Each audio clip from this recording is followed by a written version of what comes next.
11th class business studies chapter चल रहा था हमारा बिजनेस सर्विसेज व्यावसायिक सेवाएं पार्ट नंबर 11।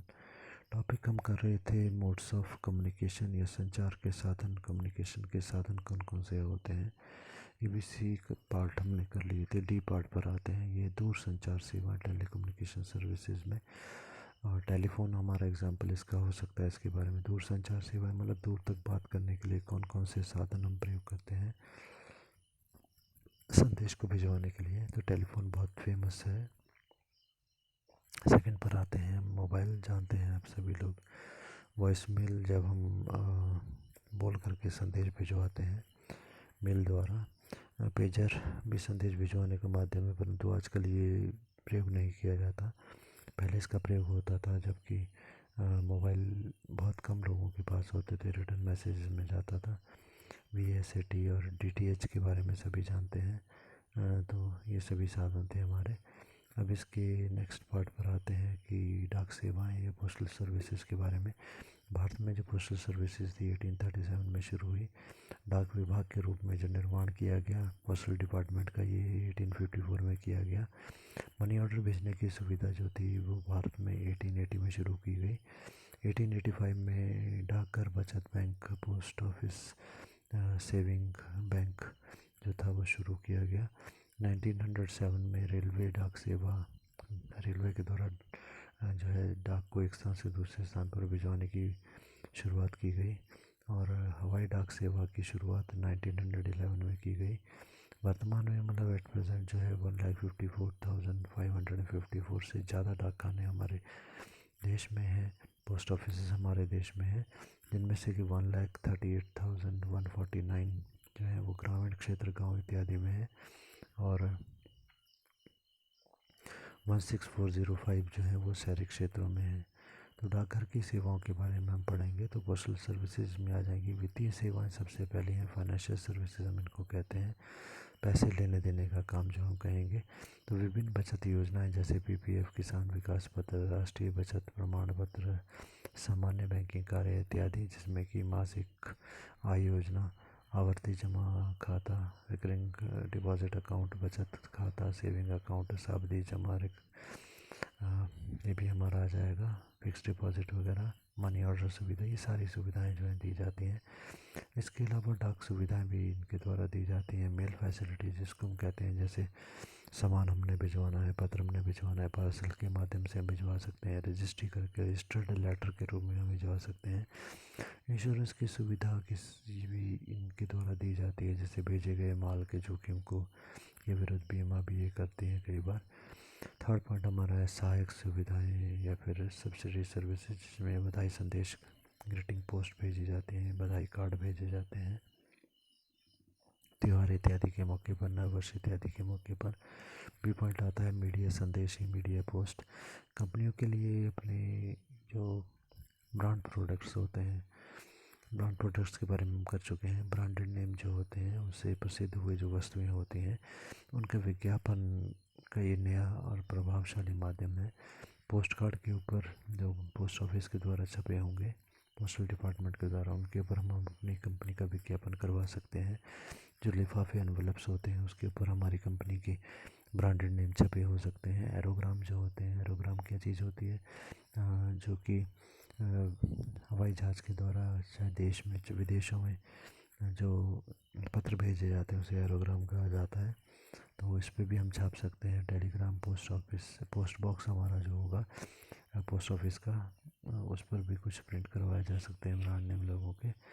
इसके अलावा अगली है सीधी डाक या सीधे विज्ञापन के लिए होती है direct postage for direct advertising. अगला डी पॉइंट हमारा USA की पश्चिमी वित्तीय सेवा, वेस्टर्न यूनियन फाइनेंशियल सर्विसेज। अंतर्राष्ट्रीय मुद्रा हस्तांतरण मतलब विदेशों में जब हम पैसा भिजवाना चाहते हैं, प्राप्त करना चाहते हैं, तो इसके माध्यम से भिजवाया प्राप्त किया जा सकता है। ये सुविधा सामान्यतः 185 देशों में जो है इस वक्त प्रचलित है। उसके अलावा पासपोर्ट की फैसिलिटी है। पासपोर्ट बनवाने हैं तो आवेदन पत्र जो है यहीं पर भेजा जाता है, पोस्टल डिपार्टमेंट में ही डिपॉजिट किए जाते हैं और वहीं से ये बनकर आता है।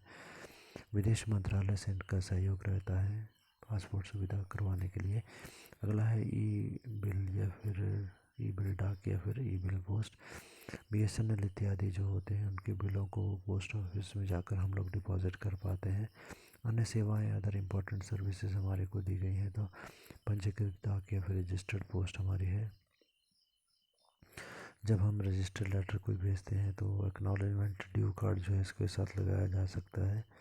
और जब ये लेटर पहुंच जाएगा जिस व्यक्ति के पास हमने पहुंचाना था, तब उस व्यक्ति के इसके ऊपर साइन लिए जाएंगे एक्नॉलेजमेंट कार्ड के ऊपर, और फिर वो एक्नॉलेजमेंट कार्ड हमारे को भिजवा दिया जाता है डाक विभाग के द्वारा कि देखिए ये प्रमाण है, इस बात का प्रूफ है, इस बात का कि इस व्यक्ति को पैसे मिल गए, उसने साइन कर दिए हैं।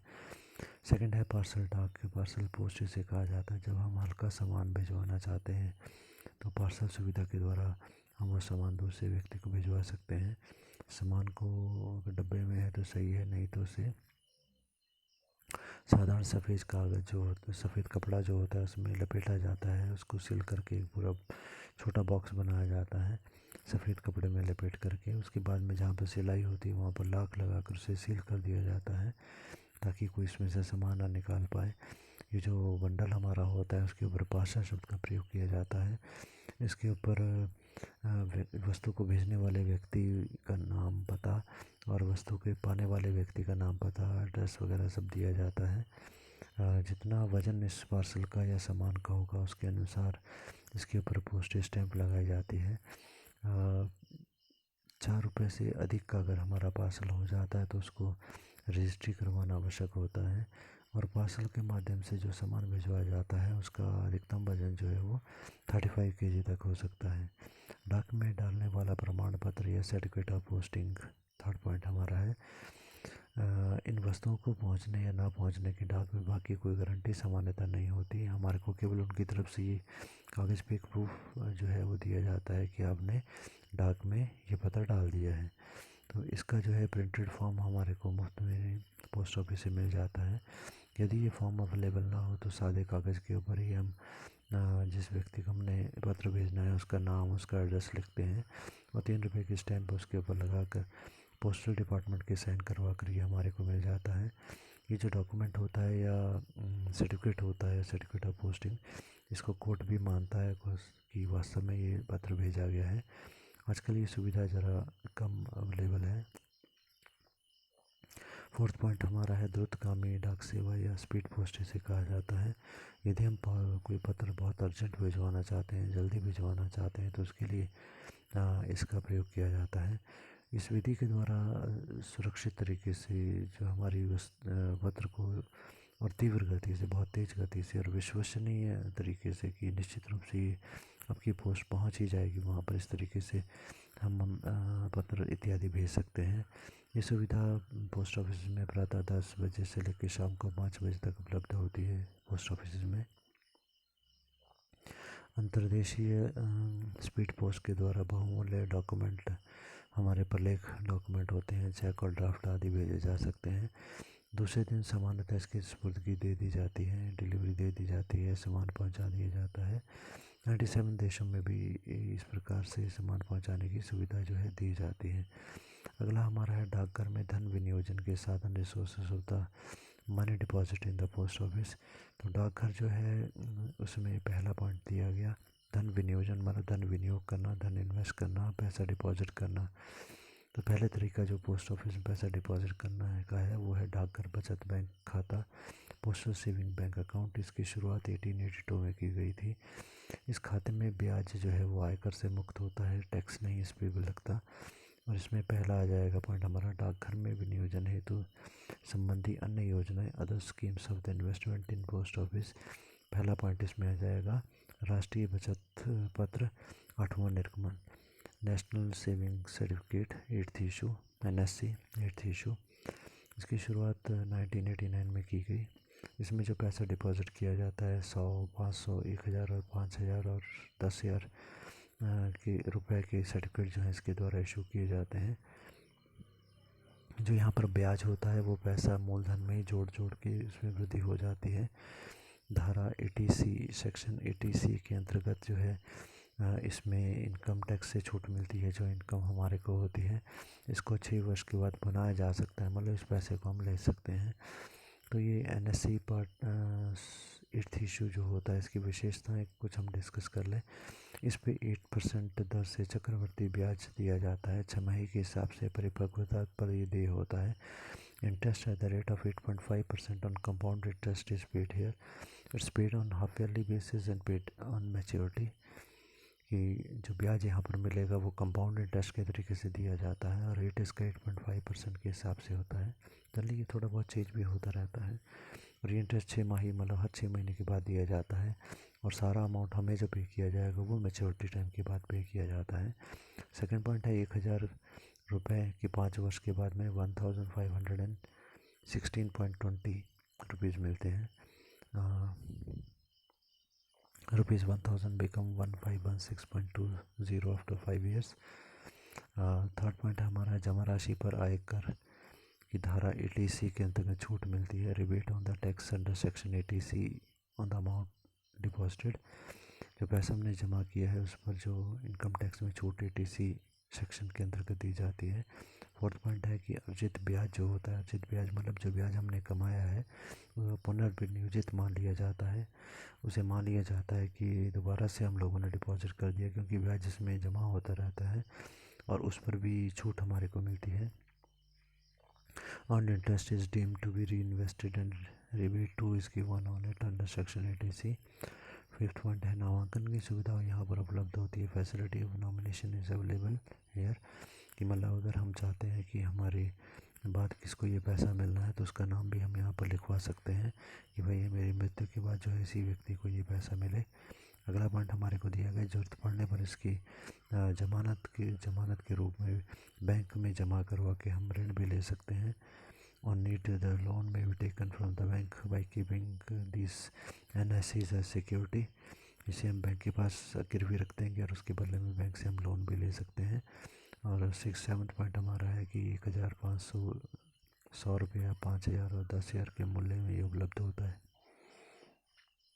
These are available for the denominations of rupees 100, 500, 1000, 5000 and 10,000। Next type का जो हमारा है वो है 10 वर्षीय राष्ट्रीय बचत पत्र नव निर्गमन 10 years national saving certificate 9th issue.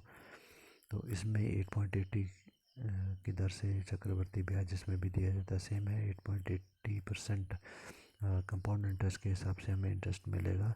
यहाँ पर भी 6 महीने के हिसाब से इंटरेस्ट मिलता है, मतलब आफ्टर एवरी 6 months। जैसे यहाँ पर ₹10,000 हम डिपॉजिट करें तो वो 10 years के बाद में हमारे को 2366 मिल जाएंगे। बाकी की जो विशेषताएं हैं वो बिल्कुल ऊपर वाले हमारे राष्ट्रीय बचत पत्र 8वां निर्गमन national saving certificate 8th issue की तरह ही हैं। सारी विशेषताएं सेम है यहाँ पर। इसके बाद में सी पार्ट पर आते हैं, जो हमारा 5 वर्षीय डाकघर आवर्ती जमा खाता 5 year post office recurring deposit account या रिकरिंग डिपॉजिट अकाउंट हम इसको बोलते हैं। बैंक जब हमने पढ़े थे तो वहाँ पर हम लोगों ने पढ़ लिया था रिकरिंग डिपॉजिट अकाउंट क्या होता है कि प्रति माह में थोड़ा एक निश्चित अमाउंट जो है जमा करवाना होता है। तो 10 रुपये प्रति माह से 5 रुपये के गुणक मल्टीपल में से खोल सकते हैं। मतलब कम से कम 10 रुपये जो हमें जमा कराने होंगे और 5 रुपीज़ के मल्टीपल पे, मतलब वो कोई भी संख्या जो 5 से मल्टीप्लाई होती है, जैसे 5, 10, 15, 20 करके आगे मल्टीप्लाई करते चलें, तो ऐसे किसी भी संख्या में से खोल सकते हैं। इसमें कोई मैक्सिमम लिमिट नहीं होती कि कितने अमाउंट तक आप पैसे यहाँ डिपॉजिट कर सकते हैं। इंटरेस्ट जो हमारे को मिलता है वो 8.40% चक्रवर्ती ब्याज की कंपाउंड इंटरेस्ट के हिसाब से मिलती है। तिमाही के हिसाब से, मतलब साल में 4 बार इंटरेस्ट पे किया जाएगा और 5 वर्ष के बाद इसका अमाउंट जो है हमारे को वापस दे दिया जाता है। विशेषता पर आते हैं तो ब्याज की अधिकतम दर यहाँ पर 8.40% पर ईयर होती है। Maximum rate of interest is 8.40 per annum. Second है, इस खाते में 10 रुपये प्रति माह से 5 के गुणक में पैसे जमा कराए जा सकते हैं। ₹10 per month in the multiple of 5 और डिपॉजिटेड। थर्ड है, 10 रुपये प्रति माह 5 वर्षों तक जमा कराने से 746.53 रुपीज़ मिलते हैं हमारे को। If ₹10 is per month is deposited for the 5 years we get ₹746.53। Fourth point है, 6 माह या 12 माह के लिए अग्रिम धन जमा कराने में यहाँ छूट होती है, discount if the amount is deposited for the 6 months और 12 मंथ्स इन एडवांस। और पाँचवा पॉइंट हमारा है नामांकन की सुविधा भी यहाँ पर उपलब्ध होती है, facility of nomination two is available hair. Six point है खातों की संख्या पर यहाँ पर कोई प्रतिबंध नहीं होता, no restriction on the number of account, जितने मर्जी टाइप के खाते एक व्यक्ति जो है यहाँ पर खोल सकता है। और अधिकतम राशि की भी यहाँ पर कोई सीमा नहीं होती, no maximum limit of the amount deposited, जितना मर्जी अमाउंट का हम लोग ये आरडी जो है रिकरिंग डिपॉजिट हम खोल सकते हैं, इसकी कोई सीमा यहाँ नहीं होती।